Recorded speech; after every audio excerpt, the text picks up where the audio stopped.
All right, hi everybody, John Meadows here. I got a guy to train with me today. He was just walking around outside. I said, hey, do you mind working out with me today? And he agreed. You guys know who this is, 27-time Mr. Olympia, 18-time Arnold Classic champion.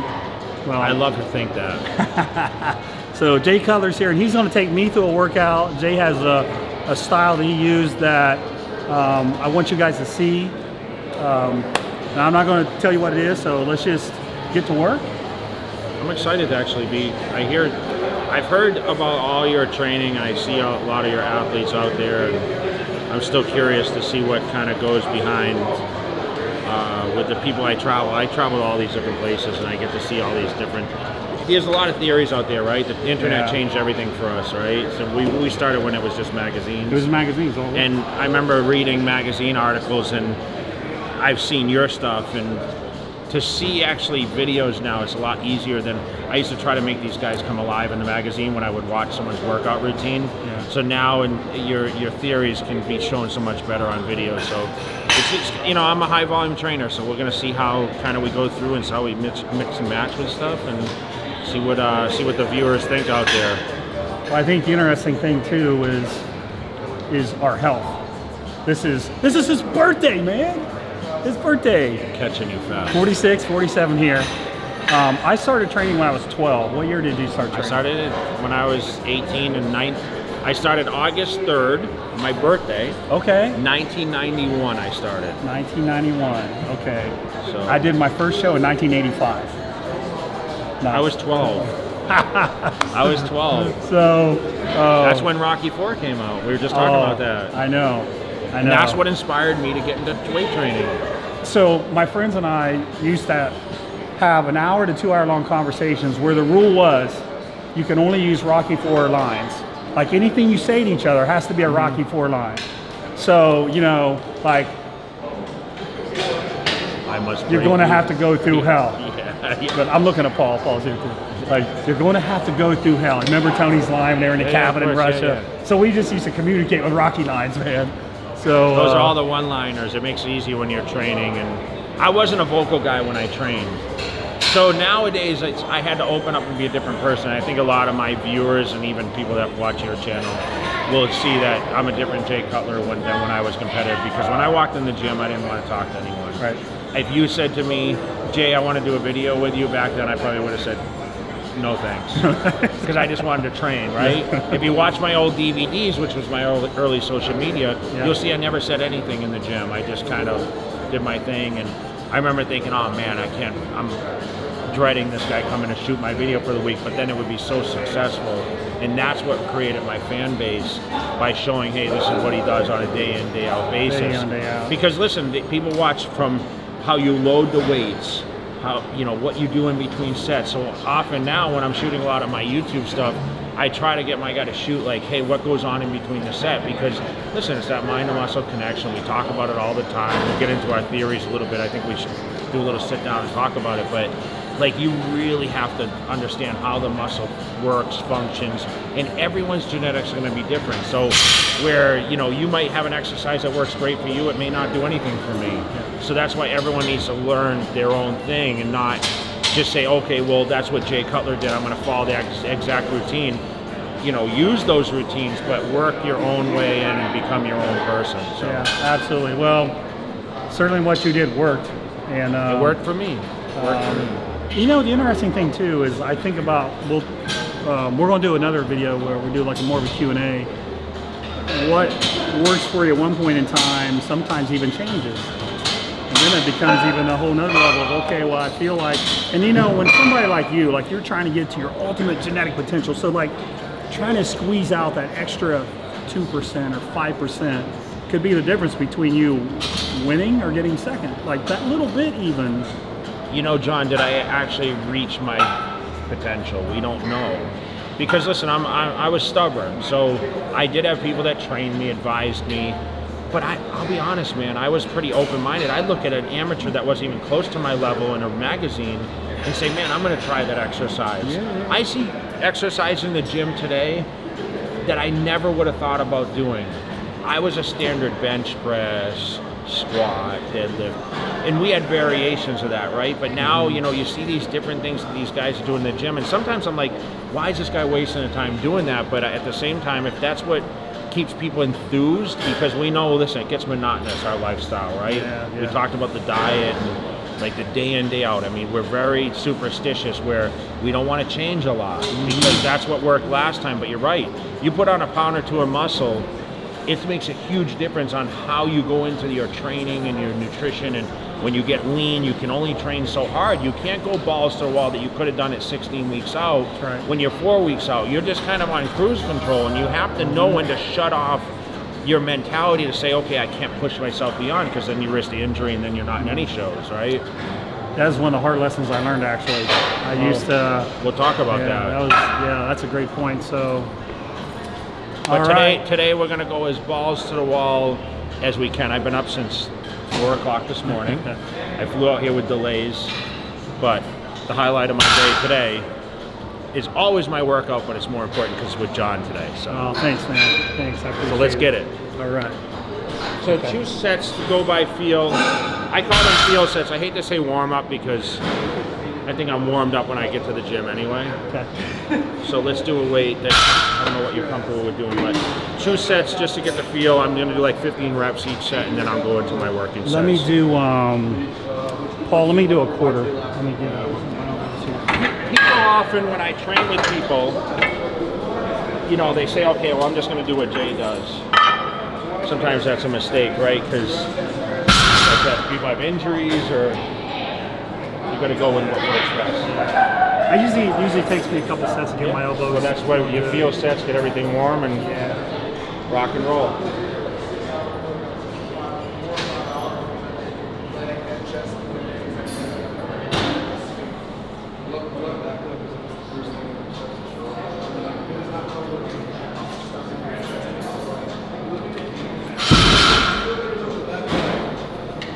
You always say 12, don't you?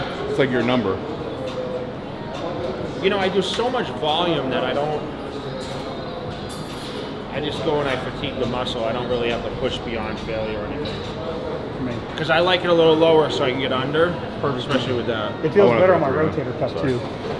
I don't get any of that. But your style is a lot like mine, where I was very explosive. I don't know, but controlled explosive, you know, so it wasn't sloppy. But I always felt more when I kind of exploded on the bottom.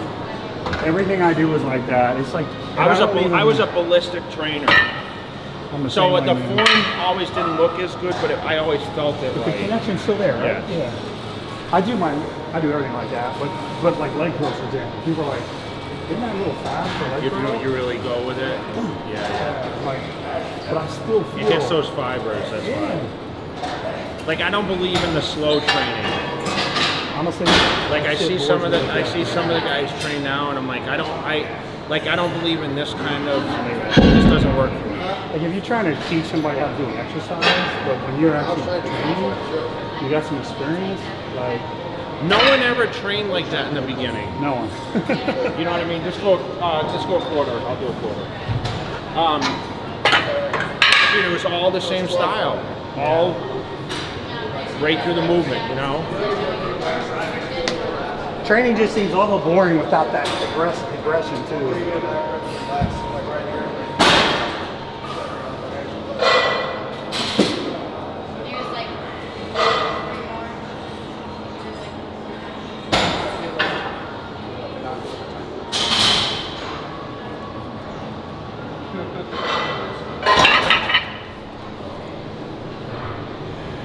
It's so cool watching that, because like everything he's doing, like control, no momentum, like I can just, it's just so cool to see somebody else do that. Yeah. I don't think your chest is weak, is it? No, so it's the only thing I have. Or you just barrel chested. Yeah, that's all I've got. I always want to know, I started to see players, I used to wrestle wrestling.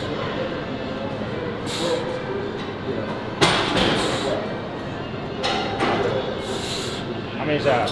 That's only 5. Come on, Paul. Come on, up. 2 more. Come on, up. Up. One more, you got this, Come on, Paul, come on, Paul. I get out quick.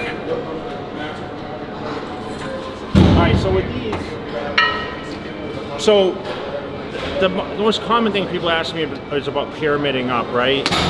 Like how heavy do you determine to go? Like you did 8, your goal was 8, you did 12. I mean, it's all respect to you. Sometimes you think you're like, oh, okay, I'm gonna get this many, but you keep going. So I make sure I always have a rep range between 8 and 12 reps. Not to say I won't go beyond that, but 8 seems to be the number where I'm like, and my question to you is, how do you determine 8 instead of a 6 or a 5? I still think muscle fatigue should fall between that 8 and 12, where people say, well, how do I know? You start to get that burn, or you start to, like, beyond failure, like if I pushed him any further reps, to me that's absolutely pointless. Yeah. Because this is our first exercise. Yeah, If right. he's already doing failure sets for 3 or 4 repetitions, you're dead by the time, because listen, I'm a 20 set guy. So Absolutely. we're rolling through 20 sets for this workout total. So if we're gonna do 4 or 5 different movements, you know, 3 or 4 sets each, I mean, you're gonna be maxed out. So when you're failing on the first exercise, maybe on the last set is okay, but if you're gonna train to volume, you can't go to failure all the time. But if you're gonna do some failure, I'd only suggest 1 set per movement max, without pushing too many repetitions. Sound familiar? So, That's and I don't follow your stuff exactly, but this is how comparison. I can already tell from our first exercise that we have similar momentum. The mind to muscle connection we talk about, which is not built in beginning training. It's something you determine over time. Yeah, absolutely. And you have to learn of that mind to muscle connection and controlling the weight. So we're going to move to a dumbbell movement next. Cool. Okay. And what I do here is I go into 3 sets. Okay. We'll do 3 sets depending on how we feel. But my beginning thought process is 3 sets. Okay. So I'm gonna go. I'm not gonna do any kind of feel sets. I'm not gonna warm up with anything. I'm just gonna kind of go with a little. These are the rubber weights anyway. These are lighter than real weights.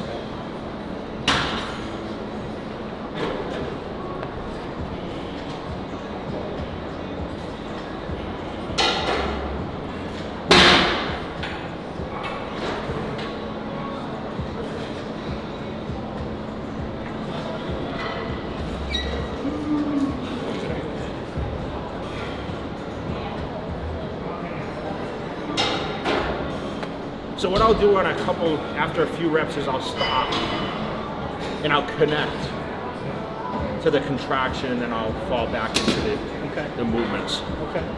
So, but definitely 12 here, right?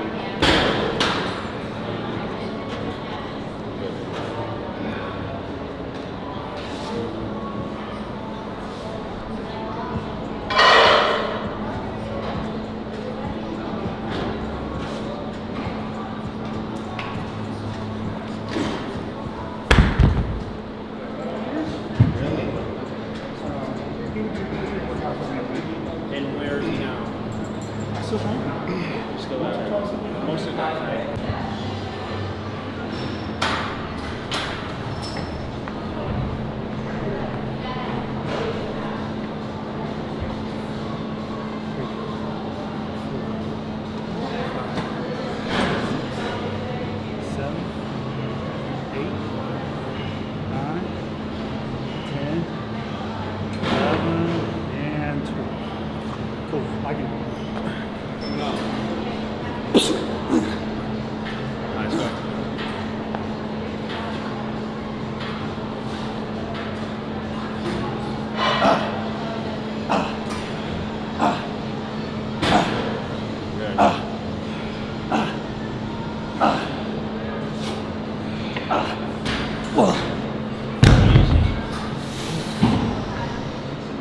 You were doing that long before you introduced the product, right? That's why I don't get sore when I tell you. See what I miss a day without. Perfect.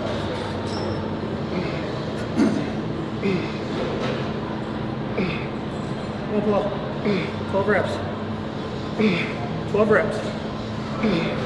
Looks like it's working.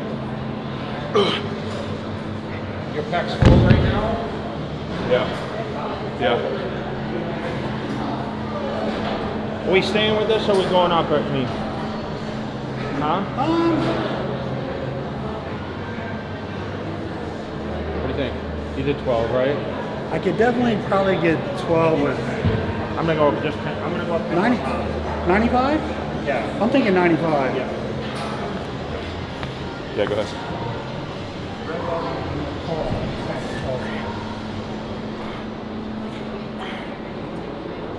Easy. Easy. 8. Easy. 10, 11, and 12. That's 13. One for you, John. 13. Ah, 13. Lucky number 13. Missed the end. How many Mr. Olympias did you win? 5? 4. My goal was 5. Actually, you won 5. My goal was I count 5. 2001. Yeah, but my goal was 5. I got out good.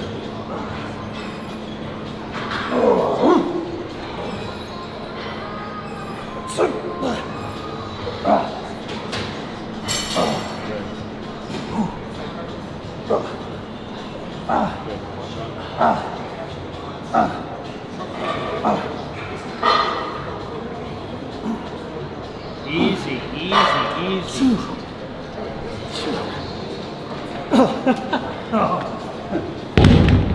13 and a quarter. I thought he was going to do 15. I'm like, oh, he's going to do 15. Nah. What's the lucky number 15? That was hard for me. I didn't do 14. I only did 13. What do you think, Jay? All right, so same thing. I'm going to keep the seat a little low, so if you guys need to adjust the seat. Because what I'm going to try to do with this, I'm actually trying to get low so I can get, when I come out, I'm actually going to try to squeeze everything. So down and up, kind of. So I think hand position's important. People grab these. I try to grab in the dead center of this. Okay. Okay. Where I notice, like on the hammer, I think you grab a lot closer than me. Did you notice on the hammer? Yeah. He's more in, like I'm more a little bit in the middle. I call that the cheating way, by the way. Your way. Just to be clear. See my chest arch right here?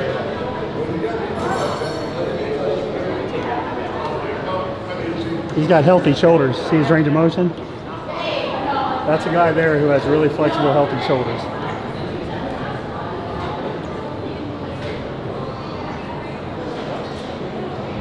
You know, when the surgeon went in to do my bicep tear, he opened my shoulder up and he said, I figured you'd have arthritis, your shoulder would be a mess. I was 38.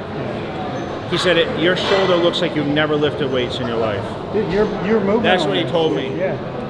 But you know what I attribute it to? Tissue work.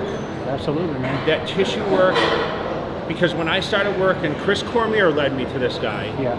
And Dorian Yates used to see him. He was in Orange County. Yeah. And when I would pose, everything was, I couldn't open my lats. Yeah. It's kind of like what we were talking about with Guy. Yeah. It literally, it made my shoulders like 3 inches wider. Yeah. Because I was like this. Yeah. And when he opened me up, I was able to train a lot different. So when you, remember, when you're closed, you can't train. Right. So once the shoulders got open, and I was able to get that flexion, I was able to really improve my back a lot. Because my back was wide, but I didn't have a weak, just bam. Because I couldn't get the flexion of everything. It's, you know, doing the pull up, I just didn't feel my lats at all. It was into my shoulders. So I was able to actually use my lats. You can see, man, your shoulder mobility. You can see it's really good.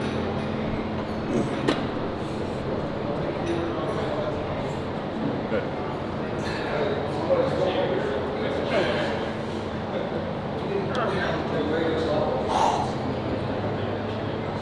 That's it, come on.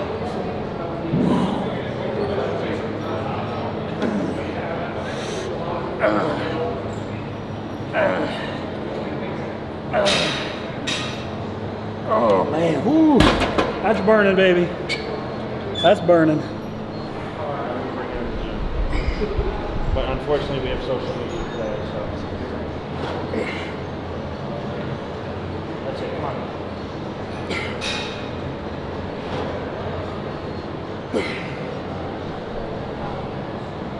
I wouldn't go that slow. No. Faster? I don't know. I think so. You're You're too slow. your mobility is crazy. Over exaggerated for me, but see, since I don't use this machine, so now I got the rhythm, right? So I'll get right into speed now.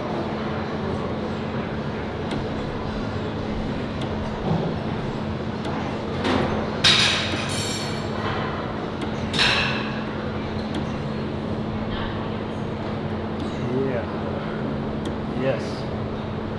10. 11.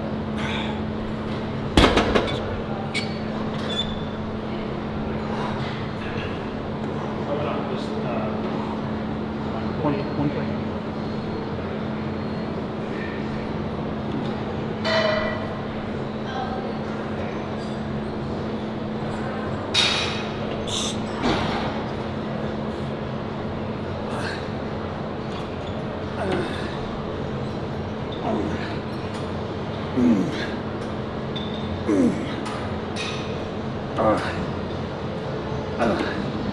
Good.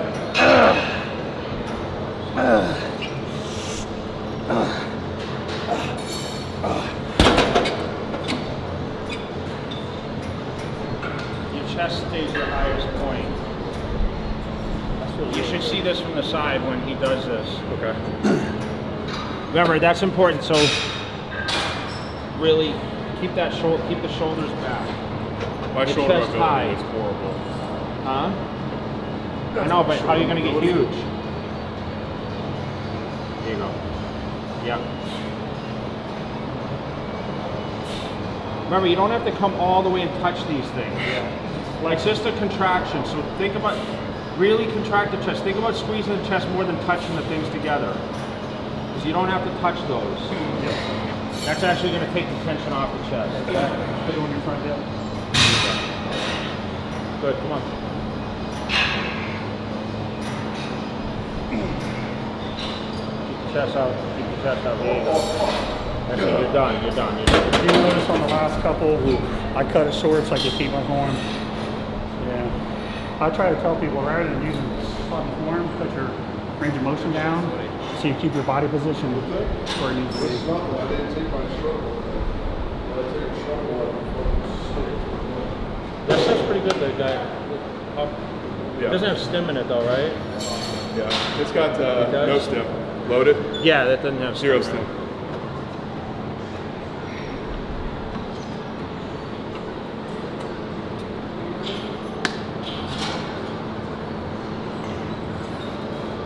See how far I come with this? Yeah. They're not even close to touching, right? Yeah. This chest is still bang. Bang. Bang.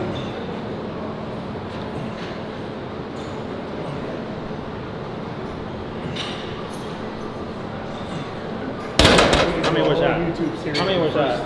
12. That was 12 reps? Yeah, So- you rock 12, man. I didn't even count. That's how I know I'm in the rhythm with all, because I just go and I'll say how many reps, 11, 12, and I don't count any of those reps. It's just by feel, you know, you just get that, you're used to that, you know? Yeah.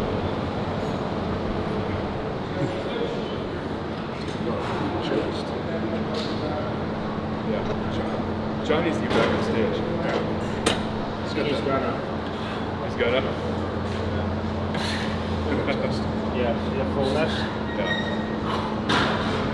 See, very common what we both do is we tuck the chin, where a lot of people would say that's the wrong way to do it. But I know my chest is working because I can feel my chest come up and bury my chin. Good, come on.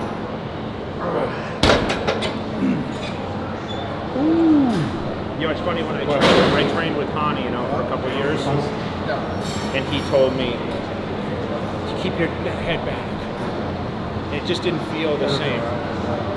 I bury when I press. It's just a safety thing for me, but I also feel the chest. Yeah, see, he's even doing it. That's, come on. Chest out, chest out. Get arch.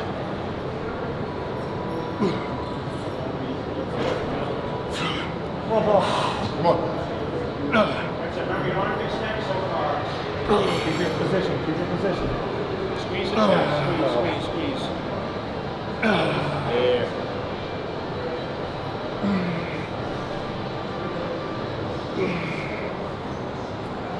Come on.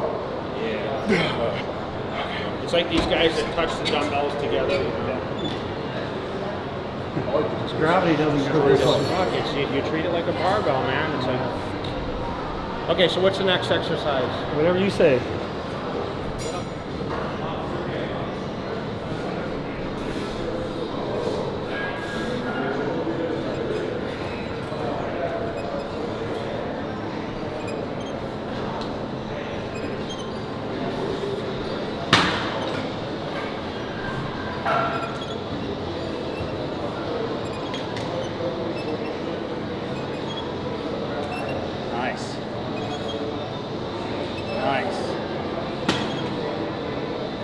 Nice.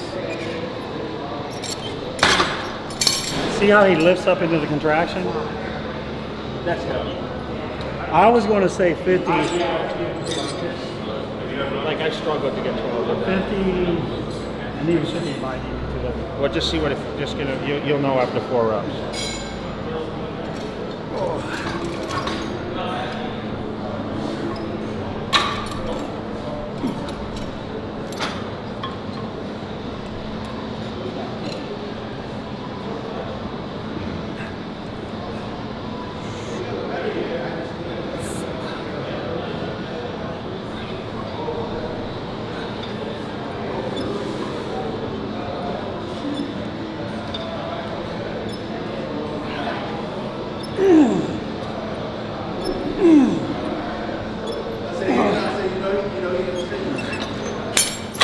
The good thing about this is you can adjust yourself on the bench on where you want to be with it, right?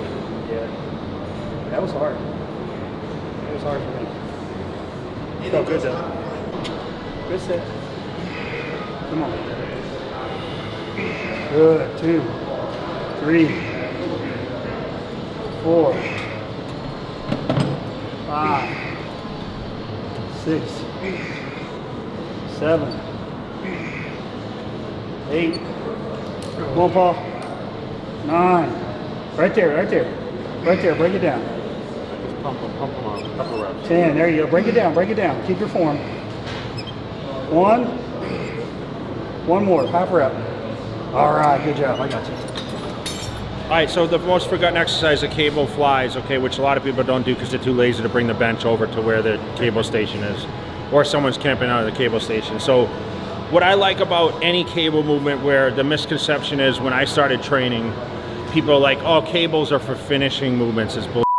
It's, you have that constant tension where you, with dumbbells and barbells, you have a point where you kind of lose a little bit with momentum, where with the cables, you don't have that loss of the contraction. So I always suggest some sort of cable movements, whether it be for biceps, chest training, even shoulder. Some of my favorite shoulder exercises, the side laterals with the cable. You don't get that momentum. You know, back movements, obviously people do a lot of cable movements, but that constant tension is great. Still focusing on 12 reps. This exercise actually burned more than all the other movements, and as you see, I didn't really push to failure because I was doing so much volume, but with this I pushed the closest to failure just because the tension is a lot more. It's time under tension when you do those cable movements. I wouldn't suggest starting necessarily with this exercise. I still like to go to the meat and potato exercises like the presses, but it's a good exercise to really engage the muscle and get that extra blood flow in there. The legs stay underneath, whereas with the chest training, you're gonna lean in a little more and you're gonna contract, and you're gonna see my movement's not very, it looks like it's not really doing that much, but I'm actually contracting my chest through the movement. I'm gonna try to focus on 12 repetitions, and with this, even at 300 pounds, I never had to do attached weights. Actually, Charles Glass led me onto this movement, to be honest. He's the one that kind of, I think he believed in these a lot. He got me actually doing these, which helped a lot.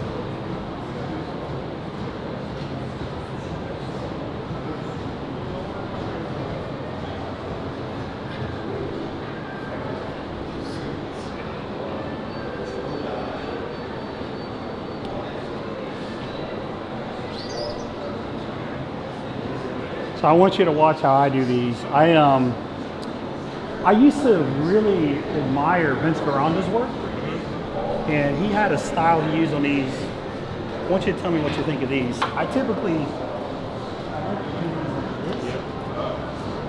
which I could believe in. but my feet were more out front. Really put the pressure on the chest. Yep.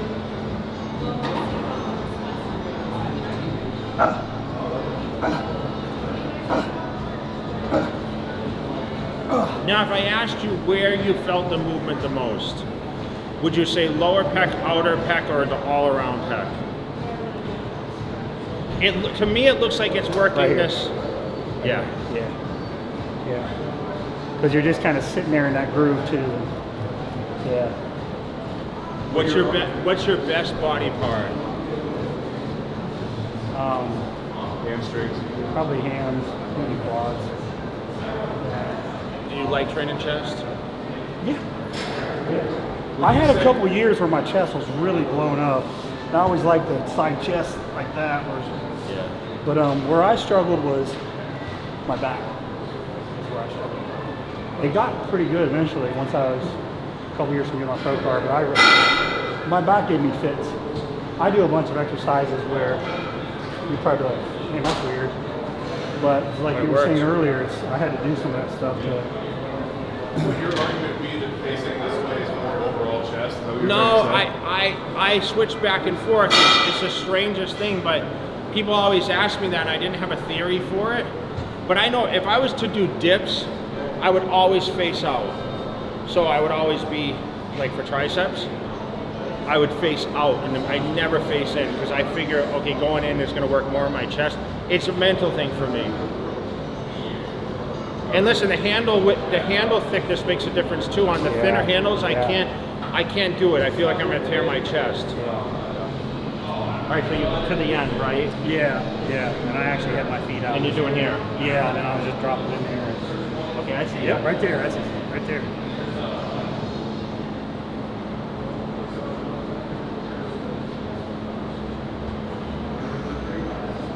See, visually that looks like it's just crushing me right here.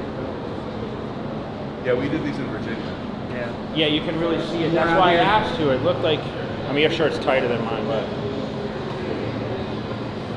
you can really see it work. That's how you can tell when something, everyone's gonna have their groove. If you try to put him, I want to see you in this and see what it does. All right. Not now, wait, just wait. No, I'm going to do it the way you were facing. You're not conditioned though, so. No. Thanks, Jay. We're conditioned.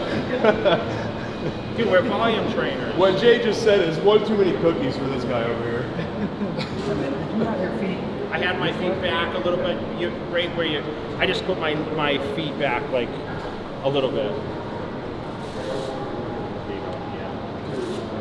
I think having it on the end, like you had it facing the other way, is a lot better for some reason. I felt it better your way. So I just changed my whole theory of doing chest dips based on mountain dog training style. That's cut that snippet out.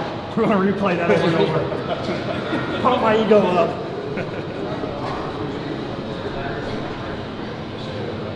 So if I do plan a comeback,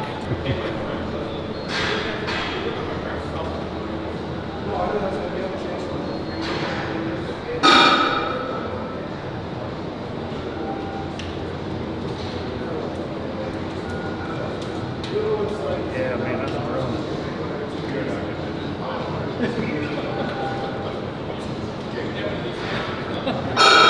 you're not used to this. One too many cupcakes for this guy. I don't think you train that hard. I do when I train with him. That's what I mean. But I push him. But twice a month, you're gonna do the work, bro.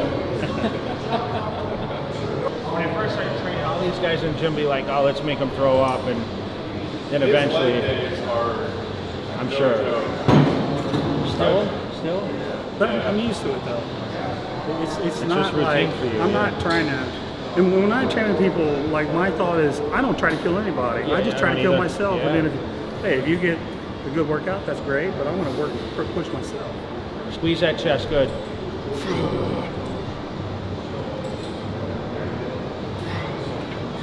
Yeah, that's harder. It's definitely harder. I got those from Garanda, but he actually, I think he had his feet like way out. Yeah. All right, so that's chest training with Jay. I jumped in at the end. Yeah. I don't look anything like Jay. So hope you guys enjoyed that workout. It was really awesome for Paul and I to have Jay train with us. Hope you guys enjoy it. Let us know what you think, and we'll see you next time.